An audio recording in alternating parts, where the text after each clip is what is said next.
సాహితీ మిత్రులకు నమస్కారం.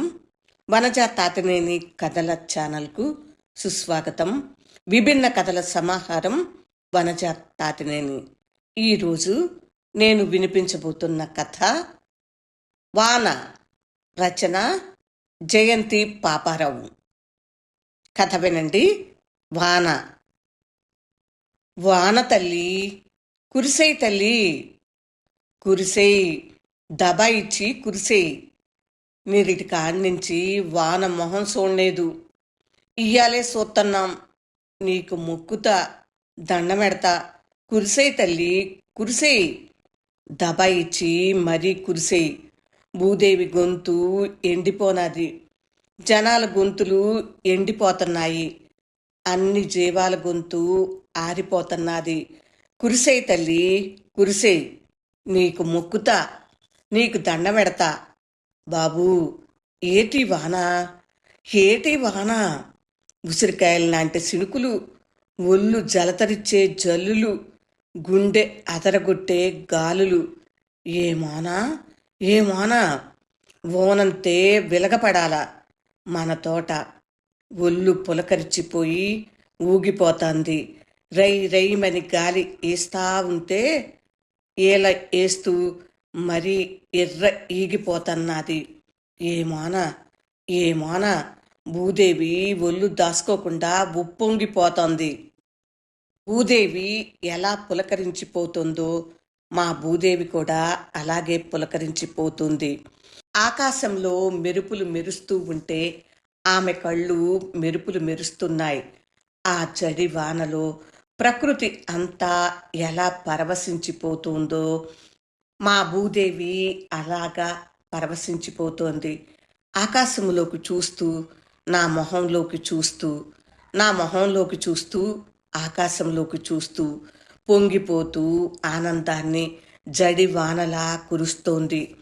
కొండపోతలా కురుస్తున్న వాన, గుండె అదిరిపోయేటట్టు ఉరుములు, కళ్ళు విప్పి చూడలేని మెరుపులు, జోరు జోరుగా వీస్తున్న గాలి, కొండమేంచి ఉరకలు వేస్తూ కొట్టుకు వస్తున్న నీటి హోరు, ఉప్పొంగుతున్న గెడ్డలు, భూమి మీద ఎక్కడ చూసినా నీరే నీరు, 25 అడుగుల ఎత్తున ఎదిగిన నీలగిరి చెట్ల రొద. 2 గంటల్లో ఎంత మార్పు. పాకలో చూరు కింద కూర్చుని పులకరించిపోతూ చూస్తున్నాను. మా భూదేవి పరవశించిపోతూ చూస్తుంది. వాన దబాయించి దడదడా కురుస్తూనే ఉంది. చీకటి ముంచుకొస్తుంది. జల్లు మీద జల్లు కమ్ముకొస్తోంది. ఆకాశం, భూమి కలిసిపోయాయి. కళ్ళు చూడలేనంత ప్రకృతి సౌందర్యం, మనసు పట్టలేనంత సహజ సౌందర్యం. మా నీలగిరి తోటకు 3 వైపులా నున్న గెడ్డలు ఉరకలు వేస్తూ ప్రవహిస్తున్నాయి. కొండమేంచి నీరు దొర్లి దొర్లి ప్రవహిస్తోంది. 4వ వైపు కూడా జలమయమైపోయింది. ముళ్ళ తుప్పలు, తాటి కమ్మలు, చచ్చిన జంతువుల ఎముకలు, బతికున్న పాములు ఎన్నెన్నో కొండమేంచి కొట్టుకొచ్చి నీళ్లలో తేలుతున్నాయి. ఇంటికి వెళ్ళగలిగే పరిస్థితి లేదు. రాత్రి ఇక్కడే గడపక తప్పదు. విశాఖకు 40 కిలోమీటర్ల దూరంలో మా తోట ఉంది. వారానికోసారి మా తోటకు వెళతాను. ఉదయం 8 గంటలకు చేరుకుంటాను. సాయంత్రం 5 గంటల వరకు ఉండి తిరిగి వచ్చేస్తాను. ప్రతి మొక్క రైతు నీడన బతకాలంటారు. అందుకోసం రోజంతా ప్రతి మొక్క చూస్తూ అవసరమైన పనులు చేయిస్తూ ఉంటాను. పని ఉన్న రోజుల్లో అయితే ప్రతిరోజు వెళ్తాను. ఆ రోజున తండ్రికి బాగాలేదని మా తోట కాపరి గోవిందు మరో ఊరు వెళ్ళిపోయాడు. అతడికి 25 ఏళ్లు పైబడిన వయసు, చొరవ, సత్తా ఉన్నవాడు. అప్పట్లో దొంగతనాలు చేస్తూ నేరమయ జీవితాన్ని గడుపుతూ ఉండేవాడు. అందులోంచి బయటపడేటట్లు చేసి అతన్ని ఆ తర్వాత తోట కాపరిగా పెట్టాను. వ్యవసాయం మనిషికి సక్రమ జీవన విధానం నేర్పుతుందని నమ్ముతాను. అతడిలో ఎంతో మంచి మార్పు వచ్చింది. పనులు చేయించటానికి వేల మీద డబ్బు ఇచ్చిన రూపాయి కూడా తేడా రాదు. అవసరాలు ఆధారంగా కొందరిలో కొన్ని మంచి మార్పులొస్తాయి. మకలో పుట్టి పుబ్బలో మాడిపోయే తాత్కాలికమైన మార్పులను నమ్మలేము. ఆ మంచి మార్పు స్థిరమైంది, శాశ్వతమైంది అయినప్పుడే ప్రయోజనం ఉంటుంది. నేను తొందరపడే మనిషిని కాను. నా జాగ్రత్తలో నేనెప్పుడూ ఉంటాను. బాబూ, నా గుండెకాయ కోసి నీ చేతుల్లో ఎట్టేసిన నీ రుణం తీర్చుకోలేను అంటూ ఉంటాడు. ఎన్నో కష్టమైన పనుల్లో అత్యంత కష్టమైన పని ఏంటంటే మనిషిని చేయటమే. ఎందుకంటే మనిషిగా బతకటం ఎంత కష్టమో మనిషిని చేయటం అంతకంటే ఎంతో ఎంతో కష్టమైన పని. గోవిందు 10వ క్లాసు చదివాడు. మాట్లాడితే కొట్లాటకు వచ్చినట్లు ఉండేది. ఇప్పుడు బాగా మాట్లాడతాడు. ఎంత బాగా మాట్లాడతాడంటే మీలాగా నాలాగా మాట్లాడతాడు. ఆహాహా, ఏటి వాన కుమ్మేసి కురత్తా ఉంది. వానంటే బిలగ కురవాల. గొడ్డలిప్పేసుకుని గుంటలు గెంతులేత్తా ఉన్నట్టు ఒళ్ళు మరిసి మరీ కురుత్తా ఉంది. బాబూ, ఈ రాత్రి ఇక్కడే ఉండిపోవాలా? సుష్టూ నీరే, సుష్టూ వరదే, ఎల్లనేవు, ఇక్కడే ఉండిపోవాలా? భయం లేదు. గోవిందుగోడు రానేదు. రాకపోయినా భయం లేదు. నానున్నాను. బేబీ ఉంది. మన బేబీ ఉందంటే పులి కూడా పొలిమేర్లకు రాదు. నక్కలు, అడవి పందులు, ఎలుగొడ్లు, పాములు, ముంగీసులు ఏయి కూడా మన పొలిమేర్లకు రానే రావు. రానేవు. రేత్రైతే చాలు మన బేబీ పులి అయిపోద్ది. నీ మంచం పక్కన నా మంచం పరిసి తొంగుంత. నీకేటి భయం లేదు.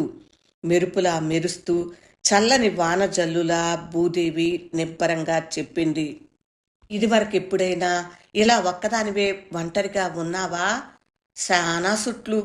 నేను మరింకేమీ మాట్లాడలేదు. చూరుకు దగ్గరగా కుర్చీలో కూర్చున్నాను. భూదేవి పక్కనే రాయి మీద కూర్చుంది. ఆకాశం, భూమి, వాన, వరద, మెరుపులు, ఉరుములు చూస్తూ పరవశించిపోతూనే ఉన్నాను. మా నీలగిరి తోట బలిసిపోతుందని, కూరగాయల తోట కుమ్మేసి కాస్తుందని వానలకు చూస్తూ ఉత్సాహంగా ఊగిపోతూ భూదేవి పదే పదే చెబుతోంది. విద్యుత్ ఎప్పుడో పోయింది. చీకటి చిక్కగా కమ్మేసింది.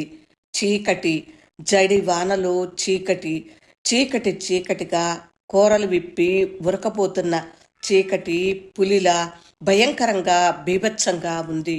ఎక్కడ జనసంచారం లేదు. ఎక్కడ మానవ కంఠం వినిపించలేదు.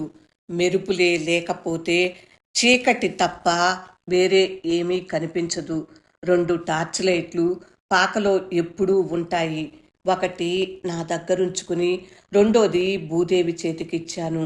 2 దుడ్డు కర్రలు, ఇనపరాడ్డు, కత్తి, కొడవలి చేతికి అందుబాటులో ఉంచుకున్నాము. హోరుమని జడివాన, చెట్ల పీకలు పీకేస్తున్న ఈదురు గాలి, చిక్కటి చీకటి, భయంకరమైన ఉరుములు, మెట్లు గొల్పే మెరుపులు. ఇంత బీభత్స వాతావరణంలోనూ మా మనసుల్లో ఎక్కడ బెదురు బెరుకు లేదు. భూదేవి దాహం తీరి పంటలు పచ్చగా పండుతాయన్న ఆనందంతో ఉత్సాహంగా ఊగిపోతున్నాము. ఆ ప్రకృతి సౌందర్యంలో పరవశించిపోతున్నాము. భూదేవి మూలన పొయ్యి అంటించి పాలు కాచి మిరియాల పొడి బెల్లం వేసి ఇచ్చింది. తాను ఏదో వండుకు తింది. బేబీకి కూడా పెట్టింది. మన బేబీ పూటుగా తింటాది, పులిలా కాపు కాస్తాదని చెబుతూ దాని నెత్తి ఒళ్ళు నిమురుతూ దానితో ఏవేవో కబుర్లు చెబుతూ కూకుంది. దానితో కబుర్లు అయ్యాక నాతో కబుర్లు మొదలుపెట్టిందామె. అత్తమామల గురించి, తల్లిదండ్రుల గురించి, కుటుంబ సభ్యుల గురించి, ఊరు గురించి, ఊర్లో మనుషుల గురించి, ఊర్లో రాజకీయాల గురించి, పెనిమిటి గోవిందు గురించి, తోట గురించి, పశువుల గురించి, రైతుల యాతనల గురించి ఎన్నో కబుర్లు.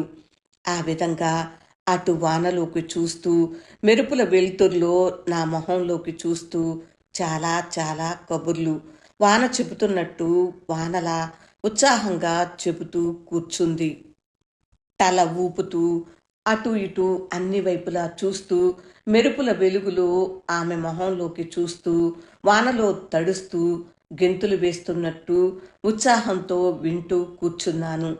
చీకటి చెడ్డని కప్పిపుచ్చుతుంది. కంటికి కనపడకుండా దాచేస్తుంది. పాపాల్ని తన ఒడిలో మూటకట్టుకుని ఎవరికంట పడకుండా చీకటి కొంగు కప్పేస్తుంది. మనసు చీకటి లాంటిది. బాబూ, నా పేనం తీసి నీ అరచేతిలో ఎట్టేసినా నీ రుణం తీరదు అంటున్న ఆమె మెరుపులా మెరిసింది. ఎన్నిసార్లు, ఎన్నోసార్లు, ఎన్నెన్నోసార్లు అదే మాట నా మీద పూల జల్లులా కురిసింది. ఆ రాత్రి ఆ రుణం ఎంతో కొంత తీర్చుకోవాలని అనుకోదా? ఆ ఆలోచన ఆమె మనసులో లేదా? ఆ ఆలోచన ఆమెకు రాదా? వచ్చినా చెప్పుకోలేదా? చెప్పుకోలేకపోయినా తెలిసేటట్లు శరీర భాషలో చెప్పేయదా? ఆమె వయసు 20 పైనే ఉంటుంది. కాపురం చేస్తున్న యువతి. అవకాశాన్ని అనుభవించాలని అనుకోదా? నా అందం, నా ఆస్తి, నా డబ్బు, నా హోదా, 30 ఏళ్లలోపు వయస్సు. ఆమెకు ఆ ఆలోచన రాదా? ఓ పెద్ద మెరుపు మెరిసింది. ఆమె నా మొహంలోకి ఇదివరకటిలాగే చూసింది. వానలోకి చూస్తూ ఉత్సాహంగా నా మొహంలోకి చూసింది. నేను ఆమె మొహంలోకి ఇదివరకటిలాగా కాకుండా మరోలా చూశాను. ఆమె కళ్ళు కురిసిన మెరుపుల వెలుగులో నా చీకటి మనసులోకి ఉత్సాహంగా తొంగి తొంగి చూస్తున్నాను. బేపి పశువుల పాక వైపు వెళ్ళింది. చుట్టూ తిరిగింది. 4 వైపులా అన్ని వైపులా చూసింది. మా పాక చుట్టూ తిరిగింది. 4 వైపులా అన్ని వైపులా చూసింది. ముక్కు ఎగపీలుస్తూ పసికడుతూ చుట్టూ తిరిగి తిరిగి మళ్ళీ వచ్చి నా కాళ్ళ దగ్గర కూర్చుంది శునకం. వాన పళ్ళు బిగపట్టి పటపట కొరుకుతూ టపటప కురుస్తూనే ఉంది. ఆగ్రహంతో ఆవేశంతో కురుస్తూనే ఉంది. కబుర్లన్నీ అయిపోయినట్లు భూదేవి కాస్త మౌనంలోకి వెళ్ళిపోయింది. ఆమె మౌనాన్ని నేను లోతుగా పరిశీలిస్తున్నాను. ఆమె వైపు నుంచి ఏ సంకేతము లేకపోతే ఏం చేయాలి? వల్లకుండటమేనా? చేతకాని వాళ్ళ చూస్తూ కూర్చోవడమేనా? మగాడే చొరవ చూపాలి కదా. అడిగితే ఏమవుతుంది? ప్రాణాన్నైనా నా కోసం ఇచ్చేస్తానన్నది. ఇప్పుడు కాదంటుందా? కాదనగలదా? ఏం చేయాలి? ఏం చేయాలి? గుండెల్ని అదరగొట్టేస్తున్న ఉరుములు, చీకటిని చీల్చేస్తున్న మెరుపులు, చెట్ల తలలు పట్టుకుని గుంజేస్తున్న ప్రపంచనం. భూదేవి తుళ్ళిపడి మెరుపులా నా మొహంలోకి చూసింది. ఆమె మొహంలోకి నేను ఆశగా చూశాను. ఆమెలో ఏ మార్పు కనిపించలేదు. ఇదివరకటిలాగే వానలోకి ఉత్సాహంగా చూస్తూ ఏమోన ఏమోన అంటూ నా మొహంలో కూడా ఉత్సాహంగా చూస్తుంది. వాన, ఉరుములు, మెరుపులు, ఈదురుగాలి వాటిలోకి చూస్తూ ఇంత పెద్దోనా ఈ మధ్యకాలంలో చూడలేదు అంటూ పులకరించి పరవశించిపోతూనే ఉందామె. రాత్రి 9 అయింది. చుట్టూ అంతా చీకటి చీకటి. నీరు నీరు, వరద వరద, హోరు హోరు. మెరుపుల వెలుగు తప్ప ఎక్కడా ఏ వెలుగు లేదు. బాబూ, చిన్నమాట, ఏమనుకోమాక. చెప్పు, నేనేమి అనుకోను. ఇయ్యాల ఎండ కొండ బద్దలయ్యేటట్టు నిప్పులు కురిసేసింది. వంగతోటలో దించిన తల ఎత్తకుండా గుప్పు తువ్వినాను. వాన కొమ్మెరెత్తా ఉంటే కునుకు కమ్ముకొత్తా ఉంది. మరిక నాను కునుకు కాయనేను. ఏమనుకోమాక. బేగి తొంగోవాల. ఏమనుకోమాక. నైటు చూపిచ్చు, మంచాలేస్తా. ఆమె 2 మంచాలు దగ్గర దగ్గరగా వేసింది. బాబూ, నువ్వు తొంగోవా? వాన, గాలి, చీకటి, ఉరుములు, మెరుపులు, దడదడ పాక మీద పడుతున్న జల్లులు, ఊగుతున్న చెట్లు, ఎక్కడ చూసినా నీరే నీరు. వాన, గాలి, రొద అంతా ఇంతా కాదు. ఎంతో సరదాగా ఉంది. ఎంతెంతో సరదాగా ఉంది. ఇలాంటి వాతావరణం ఎప్పుడో కానీ దొరకదు. ఎప్పుడు కూడా దొరక్కపోవచ్చు. బాబూ! నిన్ను కూకొడబెట్టి నాను తొంగుంతున్నా. ఏమనుకోమాక, కోపగిచ్చుకోమాక. నాను కునుకు కాయ నేను. నేనేమీ మాట్లాడలేదు. భూదేవి మంచమెక్కి తొంగుంది. రెప్పపాటులో గాఢ నిద్రలోకి ఒరిగిపోయింది. బేపి పశువుల పాక దగ్గరికి వెళ్ళింది. అటూ ఇటూ అన్ని వైపులా తిరిగింది. కొంతసేపు చుట్టూ చూస్తూ అక్కడక్కడ నిలబడింది. మళ్ళీ మా పాక చుట్టూ తిరిగింది. పాకలో అన్ని మూలలు చూస్తూ, ముక్కు ఎగబీలుస్తూ, పసికడుతూ అన్ని వైపులా తిరిగింది. నా కాలి దగ్గరకొచ్చి నా మొహంలోకి చూస్తూ, బయటకు చూస్తూ నిదానంగా, నిబ్బరంగా కూర్చుంది. నిద్రను జయించి వీరోచితంగా అన్ని వైపులా చూస్తూ కూర్చుంది. ఉరుములు ఉరుముల్లా ఉరుముతున్నాయి. మెరుపులు మెరుపుల్లా ఏకధాటిగా మెరుస్తున్నాయి. మెరుపుల వెలుతుర్లో ఆమె మొహంలోకి చూస్తూ వాన జల్లులా పులకరించిపోతున్నాను. ఆమె పసిపిల్లలా ప్రశాంతంగా నిద్రపోతుంది. ఇదివరకటిలాగే నిశ్చలంగా, నిర్మలంగా ఉంది. ఆమెకు మనసులో ఏ ఆలోచనలు, నేననుకుంటున్న ఏ ఆలోచనలు ఉన్నట్టు లేదు. అవే ఉంటే ఆమెకు అంత ప్రశాంతంగా, నిశ్చలంగా పసిపిల్లలా కునికే రాదు. నాకెందుకు కునుకు రావటం లేదు? కొంతసేపు గడిచాక మంచం మీద నడుం వాల్చాలనిపించింది. చప్పుడు కాకుండా నెమ్మది నెమ్మదిగా మంచమెక్కి నడుం వాల్చాను. 2 మంచాలు దగ్గర దగ్గరగా. కునికెలా వస్తుంది? మనసులో ఉరకలు వేస్తున్న ఆశ, విజృంభిస్తున్న వాంఛ ఎలా ఆపుకోవటం? ఎలా అడ్డుకోవటం? అసలు ఎందుకు అడ్డుకోవాలి? జీవితంలో అరుదుగా దొరికే అవకాశాన్ని, ఆ వాతావరణంలో అరుదుగా దొరికే అవకాశాన్ని గాలికి, వానకి వదిలేయటమేనా? చెయ్యి వేస్తే ఏమవుతుంది? లేచిపోతుందా? లేస్తే ఏమవుతుంది? కొండమీంచి పొర్లి ప్రవహిస్తున్న ప్రవాహంలా నా ఆలోచనలు. అంతలో పెద్ద ఉరుము ఉరిమింది. పెద్ద మెరుపు మెరిసింది. ఆమె గాఢ నిద్రలోనే ఉంది. నిశ్చలంగా ఉంది. నిద్రమత్తులో ఉన్న ఆమె చేయి నా గుండెల మీద వాలింది. ముద్దు పెట్టుకోవాలన్న వాంఛ నాలో ఉరకలు వేస్తుంది. ఆమె గుండెల మీద వాలిపోవాలన్న వాంఛ విజృంభిస్తుంది. ఆమెకు ఇష్టం లేకపోతే ఏమవుతుంది? నా మీద నమ్మకంతోనే కదా అంత దగ్గరగా మంచం వేసుకుని నిర్భయంగా నిద్రిస్తోంది. ఆకాశం తాకే ఎత్తుకు ఎదిగిన మనిషిలా ఆమె నన్ను చూస్తుంది. ఈ క్షణం వరకు అదే విధంగా చూస్తోంది. నేను తప్పు పని చేస్తే నాకు భయం వేస్తుంది. ఆమెకు నేను చేసిన మంచిని, మేలును కోల్పోవటానికి ఒక్క క్షణం చాలు. ఆమెకు ఆ మంచి, ఆ మేలు చేయటానికి ఎంత కష్టపడ్డాను. తప్పు చేసి ఆమె దృష్టిలో నేను చీడ పురుగులా మిగిలిపోయి అశాంతిగా జీవించాలా? నెమ్మదిగా ఆమె చేయిని నా గుండెల మేంచి తీసి నెమ్మది నెమ్మదిగా ఆమె గుండెల మీద చేర్చాను. ఆమె కదల్లేదు, మెదల్లేదు. ప్రశాంతంగా నిద్రపోతుంది. వాన జల్లులా ఆలోచనలు నాలో కురుస్తూ ఉన్నాయి. ఉరకలు వేస్తున్న వాంఛ ఉరకలు వేస్తూనే ఉంది. ఇన్ని ఆలోచిస్తే, ఎన్నో ఆలోచిస్తే ఏమీ చేయలేం. ఓ అరుదైన అవకాశాన్ని, మరవలేని ఓ గొప్ప మధురానుభూతిని పోగొట్టుకోవటమే అవుతుంది. చేతకాని వాడిలా జీవితంలో మిగిలిపోవటమే అవుతుంది. ఎడతెగని వర్షంలా ఎడతెగని ఆలోచనలు. ఆమె ఒళ్ళు మరచి నిశ్చలంగా, ప్రశాంతంగా, గాఢంగా నిద్రపోతూనే ఉంది. గాలి బలంగా వీస్తుంది. ఆమె చీర పైకి లేచిపోయి గాలిలో ఊగుతుంది.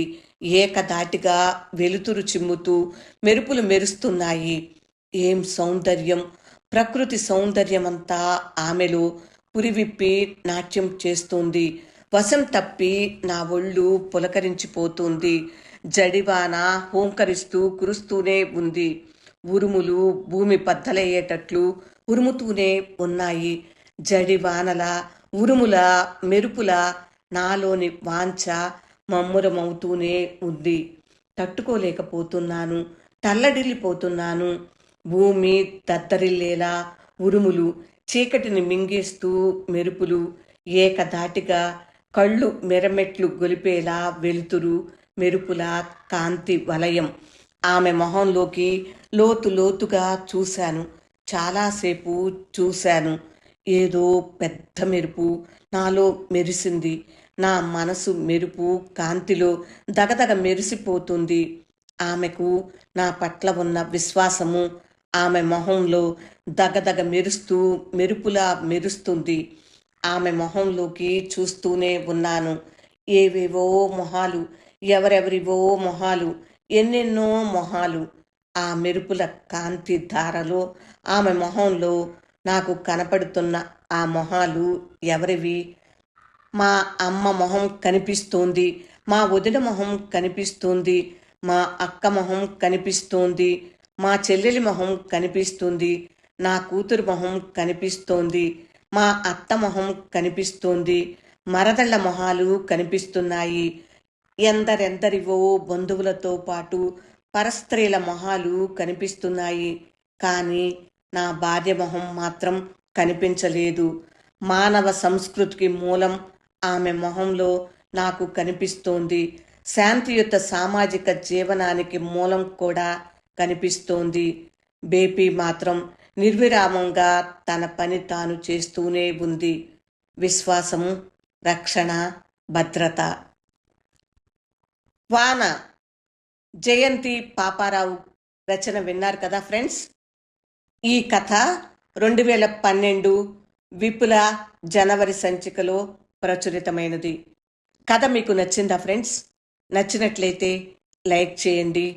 ఇంకా మీ బంధువులకు, మీ స్నేహితులకు షేర్ చేయండి. నా ఛానల్ ఇంకా సబ్స్క్రైబ్ చేయనట్లయితే సబ్స్క్రైబ్ చేయండి. విభిన్న కథల సమాహారం వనజ తాతినేని. పూర్తిగా విన్నందుకు హృదయపూర్వక ధన్యవాదములు. ఈ కథ విన్న తర్వాత ఛానల్లో ఉన్న మరికొన్ని మంచి విభిన్నమైన కథలను వింటారుగా. ఉంటాను మరి. నమస్తే. వింటున్నందుకు హృదయపూర్వక ధన్యవాదములు. నమస్తే.